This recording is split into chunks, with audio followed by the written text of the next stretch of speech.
Yo, thank you for another episode of Kickin with Kachi, pod by the DC Voice, where honestly, not even every Sunday now, but just every chance that we can get, we talk to an individual that's really taking the industry by storm. And today, we had the pleasure, the honor, and the distinction of sitting down with legendary producer Longboy. And I'm gonna get a soundboard to get some more activity going, but just know that there definitely is applauses and roses for you for coming out here, man. Thank you. Thank you. Appreciate it, bro. Of course, of course, of course. So before we even get into like how's your Saturday going? How's your week been going for you, man? Like positive, Uh, negatives. yeah, it was chilling. I had a studio session last night with a bunch of producers, and we just cooked up a bunch of packs. So yeah, just regular cooking, keeping track of all my stats and whatnot. Right, right. And it's before we even get into like where you started, is this something that you are doing full time? Like you're just producing full time? No, it's definitely right now like a side gig. Right, right. Because I'm not really at the point right now where I can really um use everything that I make from producing to like live normally. But it's getting there. Like I already started off the year much better than I did last year. Right, So I'm getting there slowly. But for now, it's definitely like a side gig.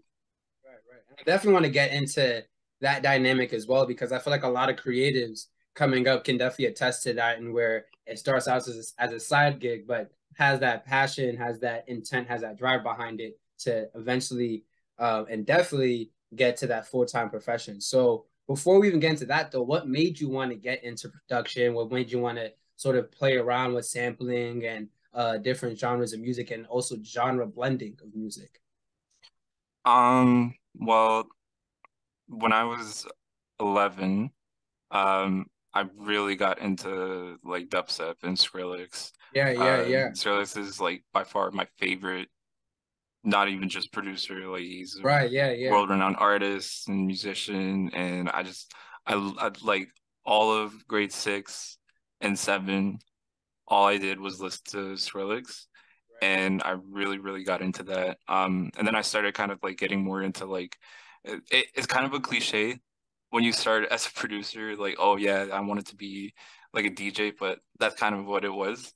Yeah. Um, I really wanted to make like EDM and all that shit. I was really into like spinning records and like that popular era of Martin Garrix. So I just wanted to like make that shit. So I first downloaded FL Studio at 12 Where everyone and like starts. Did you pay for the FL Studios? I mean, at no, 12 you probably did it. You probably got nah, bro. the I had the trial version for 2 years. I didn't even Oh, I didn't even think to crack it, bro. I had the trial nah. version. I can tell you so many like and even me like I got into graphic design too. Like I know you know about the torrent phase, like getting cracking the Photoshop, cracking the FL Studios. Yeah. It's a grind. It's definitely a grind. Yeah, no, but I didn't even think to crack it. I got the trial version and I would Right. literally like let my laptop run for a couple of days just so that I could finish a beat or something Wow. like that. I was never because you can't save any project files Right, on. exactly Yeah. with the trial one. So it's Yeah. just playing So around with it. Yeah. yeah, I literally left my laptop like untouched, like not shutting it down for sometimes even up to a week. Wow. Um and yeah, so I was just really like trying to get into that scene because I was really into like dubstep and EDM.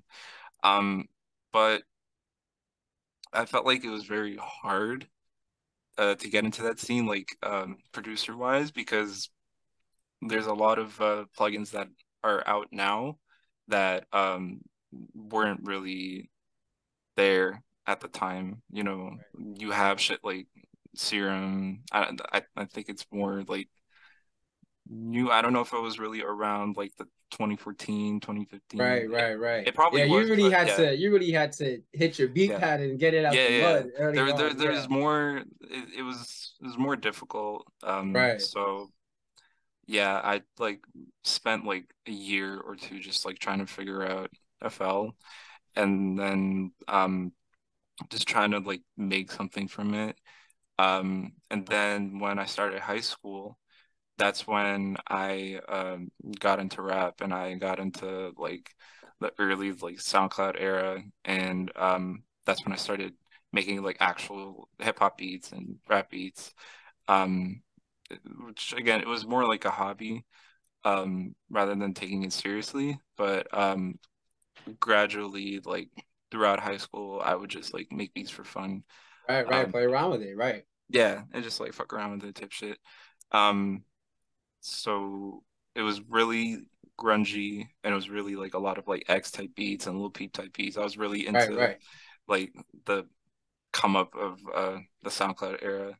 Right, And right. Like the and honestly, the music of that time was very much like I think that music. I was also wanting to get into like your influences as well because I feel like the Uzis, the Trippie Reds, the Juice World, rest in peace, the Playboy Cardis, all that comes from like the Kid Cudis and the Chance the Rappers and the Charles Gambinos and the ASAP Rockies and even the ASAP Mob in general and just Odd Future, like just a lot of those like coming up with playing with these like as we're gonna get into like these samples that you have these Don Corleone samples, these EDM samples, these dubstep samples, and flipping them, reversing it, and making a new genre of music essentially. Like that era, like I remember that was that for our I think for our generation is the our golden era of hip hop. Like people talk about the 90s as like the golden era of hip hop. Ours is the SoundCloud generation. That is yeah, like a yeah, yeah. different that was a different time. Yeah, it was definitely that era that really influenced me. And then when I started my first year of university, um I kind of forgot about like producing for a little bit and like there here and then I was just making like I would literally like make beats with my friends like in their dorms, and we would sample like the weirdest things like they had I like was a gonna say you have fucking like a yeah. Mario Kart type beat, Oh like yeah, fucking they had a they had like those classic like balloon sex dolls, oh my and god. it was like already getting deflated, so we just fully deflated it, and I like sampled that in a beat, Oh, the and we would sound just of deflating it. yeah, and we would Oh my just do god. some like random shit like that, like find whatever's Right, around the right, dorms and just like fucking sample it and make a beat out of it. And like my friends play guitar, and I sampled that, and then so yeah, it was just more like having fun with it. But right. then when COVID hit, um I I was originally working as a lifeguard at my community center, and then I was left with no job. Kudos to you. I mean, And that saving lives. yeah, yeah, so the stimmy check was okay, but I was left with no job and nothing to Right. do. But Um, also, yeah, ample yeah, time. Yeah. yeah, so what I used this time to really like get back into the groove. So like that's when I started posting on YouTube again and like started to make more beats, and like I then got into like the very grungy like NASCAR Aloe Yeah, era, right, right, right. or like that like subgenre of underground. So I was making a lot of like excuse me NASCAR Aloe and like Lil Darky, Yeah, yeah. Spider Gang, like all those like type Right, beats. right, And I started posting on YouTube. It was doing okay. But I did start to get myself more out there at that point. Like right, right, right. I started to market myself more as a producer, and it was the the first, I guess, kind of like mention that like an artist like hit me up was this guy who I used to work with. He goes by I see a Kai now, I Hmm, think. hmm. And like he hit me up for a beat, and I didn't really know like the whole charging method. Like Right, right, right. I'm very like closed in, I was I gonna don't ask, like, yeah. what is the difference in like, because for a lot of rappers, also like the people that put out the free beats on YouTube actually jumpstart a lot of like people's careers because they can't pay for producers, they can't pay for studio time. but they can download this song from YouTube and record on their phone. And maybe, you know, bad quality, but at least they got a song out, right? Like you have beats like that where you're as a producer, you're just giving away these free beats on YouTube to, you know, gain exposure, but also essentially like they're free. But then you have beats where someone may approach you and there now has to be like numbers involved and, you know, all that other Yeah. complications. So how did you sort of learn how to navigate sort of the professional side of like, you know, you do this as a hobby, put it on YouTube, but now it's like, oh, people are actually trying to pay me for this and give me money and have contracts and this and the third. Um, well, the thing is, like, 90% of the time, people will hit me up and they'll still like try to undermine me and like try to get shit for free. And even like the beats that I post on YouTube, it's only free if you don't make profit from it. So if you post it on like other platforms, then that's when we have to come to like agreement on Right, licenses right. and contracts and stuff like that. Like at the time, I really didn't know how to approach people. Like I'm very homebody. You know, I like to go out sometimes, but I really like when I make beats and when I do most of my work, I like to do it here, like at home. Struggle of a Uh, creative, right? Like yeah, you it's try to get where it out to the yeah world, but you're not trying to be out in the world to get it out there. yeah it's where I think the best, honestly. Yeah, And I think trying to really come out of the shell and really like try to get myself out there more, really marketed myself better, and people were able to communicate with me. You know, once I got more knowledge of leases and exclusives and contracts and stuff, all that sorts. Once I got more knowledge of that, because I didn't really think that this was going to turn into something that I could market actually, myself right, for. right, and Yeah. right. So I really had to, that's why when COVID happened, I took the time to really understand kind of like the marketing theme of producing. Um, and yeah, so it's really all about kind of like how you speak to clients. Right, exactly. And I would say like I would personally believe like I think we're also in an era where I would just say it, the producers are carrying a lot of the music right now. You know, like I feel like the producers are creating such viable foundations for music that truly anyone can get on it and, you know, get viral or have a great time writing out 15 seconds of fame, whatever have you, based on the beat. And as a producer that, you know, is just a producer, right? I generally feel like it's harder for you guys to do so because of the fact of you guys don't have the opportunity of like a beat playing over the radio or a beat playing in the club. Like you have to find, like you said, creative ways to sort of like expose yourself to people and get them to become clients or even fans of your music. So, and I know like your TikTok, one, hilarious in your edits and everything. How did you sort of come up with the algorithm of saying, hey, let me make these like, these mock-ups or like these spoof images to push my music? Um, well, I'm in a film program right now for school. Oh, And nice. That's yeah, cool. yeah, Congratulations. so Nice. Yeah. yeah, I'm about to graduate this year. Congratulations. Thank Congrats. you. What school do you go to? It's in Toronto. It's called York University. I'm Okay, studying, okay. I live in Vermont right now. I'm not too far from Toronto, but it's yeah, not too close either. yeah. So I'm studying I'm gonna be finishing with the Bachelor of Fine Arts, and Nice, nice.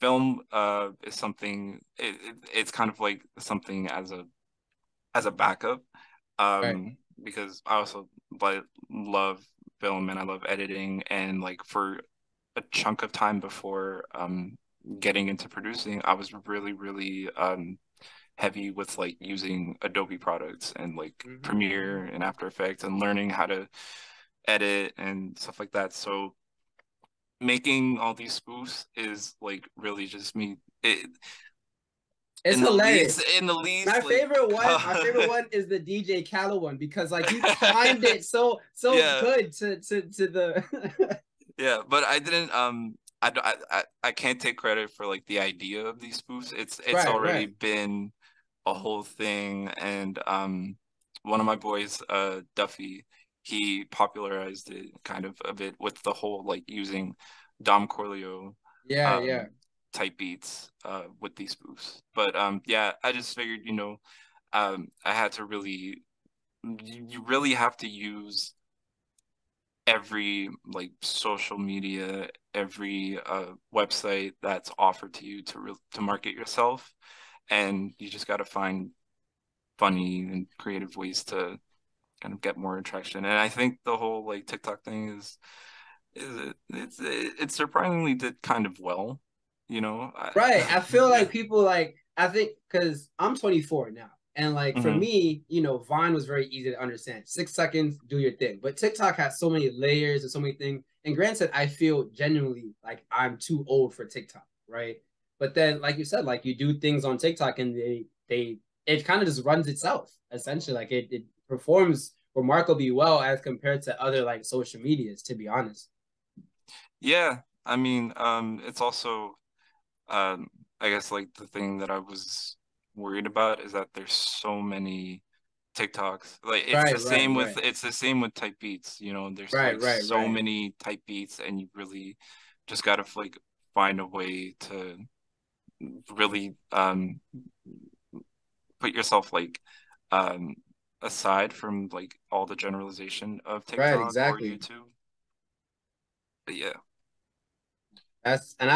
We don't have a lot of time, but I definitely want to get into Aurora Generation. Is that what it Mhm. is? Yeah, I it's want to Aurora get into Gen. like Yeah. let's talk some Aurora Gen talk. I need to get Yeah. into Aurora Gen. So it's a collective that I'm in. It's run by my boy Safe. And we originally we rebranded. It was first called Hypernova, but then we switched to Aurora Gen. Um, it's a cool collective. It's a bunch of like talented producers. We got in general, like a lot of us managed to get placements with so many like big people like Trippy and Right. Famous Dex and just fucking list Are goes you on. guys all producers? It's all producers. I think there's a graphic design guy in there as well, Nice, and we're nice. trying to look for artists right now. I love that. I love that. I love the collective idea coming back to music as well. Like it's always fun to do things with your friends. That's cool. That's Yeah, I dope. mean, collectives are fun, but like I feel like a lot of people, and I realize this too about myself, people just sometimes join collectives just to say that they're in a collective and they Right? don't Yeah, you really kind like, to ride the wave. Yeah. yeah. I mean, that's where the talent comes out, because when you look at like, when you say your videos on YouTube didn't do, they did all right. 101K views in 3 months is kind of all right. In my book, it's kind of more than all right. You know what I'm saying? Like, I feel like Is it 101? 260 views in 4 hours. Like, Are you peeping my YouTube stats right now? oh yeah, yeah, yeah. Oh yeah. I need you to understand when I do these interviews, I go deep. I go into your lives. I'm better than the FBI. I didn't even know it was 101 now. I'm saying, man. Yeah, it was 100 yesterday. So, Crazy. you know what I'm saying? So you're doing a lot, man. 2.16K in 5 days is crazy. Yeah, you That's good numbers.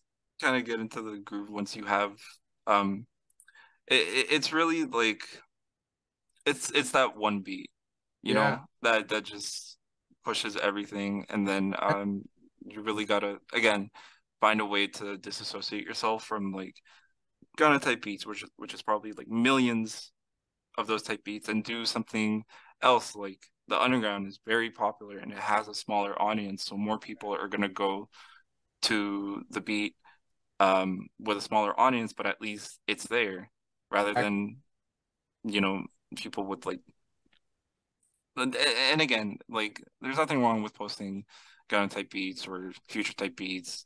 It's just I feel like trying to find people with a smaller audience will actually bring in more to the More video. exactly because Yeah. you're attacking a gap that isn't there, right? Exactly. Yeah. That's definitely that's a smart and an organic tactic in itself. But yeah, so final question because usually I do a lightning round, but we were conversing so long that we just kind of got into the time. Nah, this I is great. mean, This is great. I'm down to do a lightning round. I just know that we have a time limit on the Zoom call, so I'm not Oh, trying to like word. have it run out on us. But I we think so. could get into it. We could get into the lightning round a little bit because I don't see the timer, and I definitely want to get into a couple of these. I think it's like Um, 40 minutes yes, that it, yes. yeah. So, what is your favorite genre of music to sample? Ooh. Um, Probably like anything indie, like indie rock or um anything ambient. Oh, you like getting the underground, more underground is what you're saying. You like to really like find I the don't hidden I don't gems. I don't really sample much now. If I do sample, it's for Don Corleo tape beats. Huh. I try to find something where there's not a lot of like drums, something Right. like more mellow type thing. Okay. So, who has been your favorite artist or artists to work with? Um, PCAJ for sure. CAJ. Yeah. Okay. SG the Batman.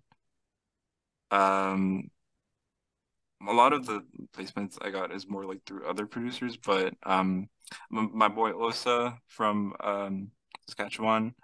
Um, yeah, those are But yeah, probably. you whoever watching this probably just got put on to some three dope artists for free too. You better charge them. So, what's a hobby that not a lot of people know that you have, other than the film degree that you're pending? Yeah.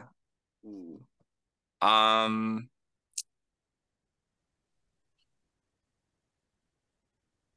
I like to I like photography.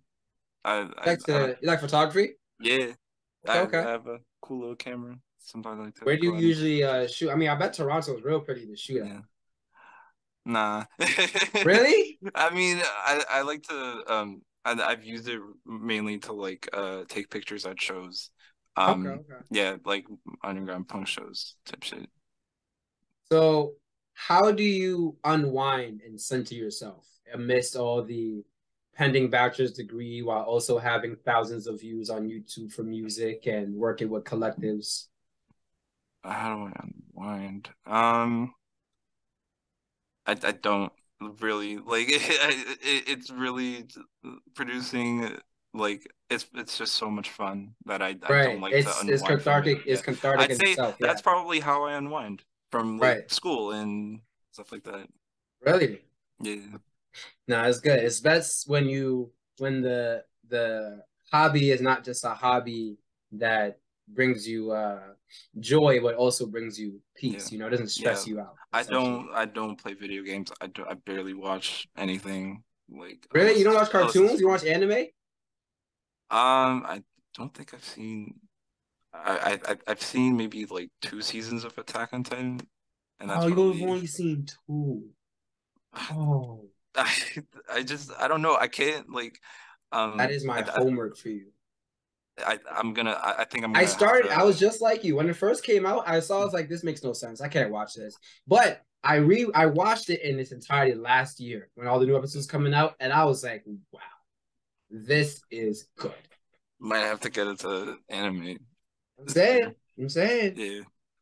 All right, final question because usually when I post these, I already know that someone's gonna be watching this and they're like, yo, this person's a dope individual and they went through or are going through something that I am going through or want to go through as I, pursue my passion. So what are three lessons that you learned on your journey that you want to impart to that next person watching this video? Um.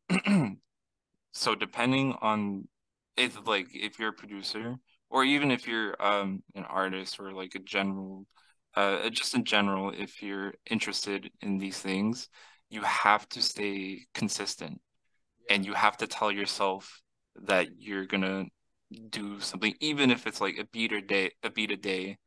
Um it's always best to do more, but like uh it's all about being consistent with what you do, and you'll gradually improve and you'll gradually rise.